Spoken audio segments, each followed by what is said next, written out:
Welcome everybody to How Fast Will It Go, and today we're dealing with the 1964 Porsche 356C Cabriolet Emory Special. Now this has 960 horsepower, 630 pounds-feet of torque from a 4-litre twin-turbocharged flat-6 engine, and the vehicle itself now weighs 2,110 pounds.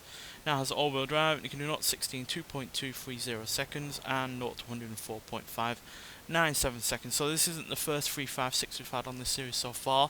We've had the SL Gummand Coupe from 1951, so substantially older car than this, but it still managed a top speed of 268 miles an hour. So I'm hoping that this newer version and more rarer version can do a little bit better, or at least hopefully match it. So yeah, let's get out there and see what it can do.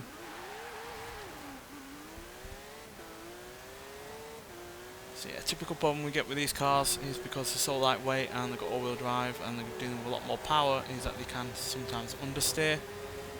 But for now, we're doing really rather well. There's 230.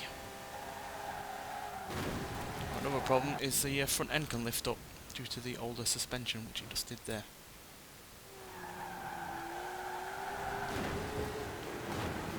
We hit walls and cars because we don't have any steering. So yeah, that is a bad thing, but we've hit 230 so far, which isn't bad, but it's far from our quickest one.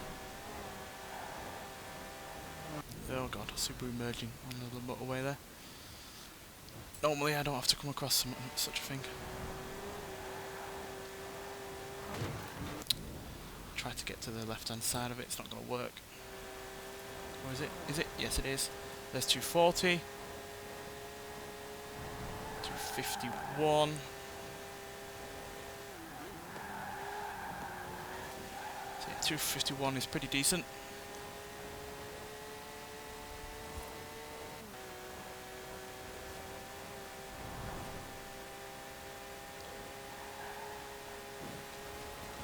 It's a fair good old job that we don't have all that much in the way of weight, considering we're hardly the most powerful vehicle we've had on this series. But 960 horsepower is plenty in a car of such little weight and while being so small. Right, let's get on to the other side of the motorway, see if we can do any better than 251. I hope we do.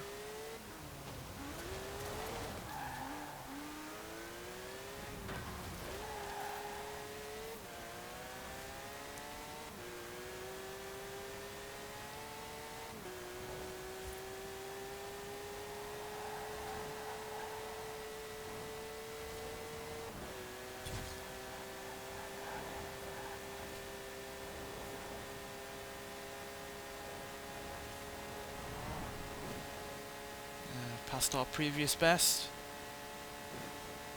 There's 261, so we improved by 10 whole mile an hour there, which is fairly good, but we are having to crash as a result of that. So let's at least try and brake before the corner this time.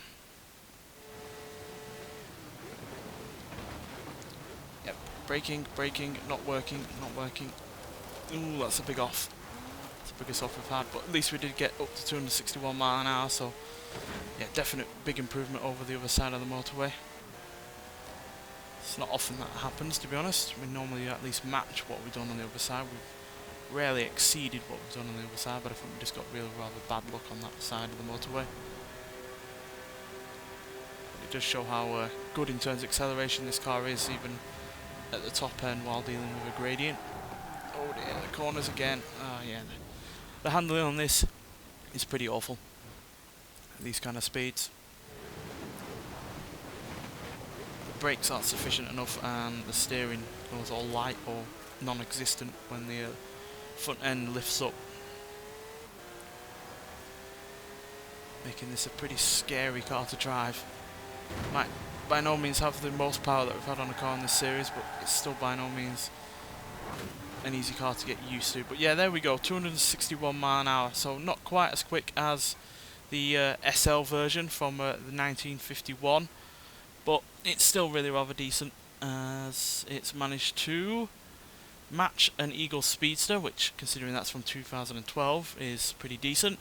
It's also beaten the ATS GT, the Lamborghini Huracan Performante, the Ford GT40 Mark 1, which is from the same year as this, so it's quicker than a comparative car, while also quicker than the Mercedes-Benz 300 SLR, Aston Martin DB10 and the Fiat Dino Coupe.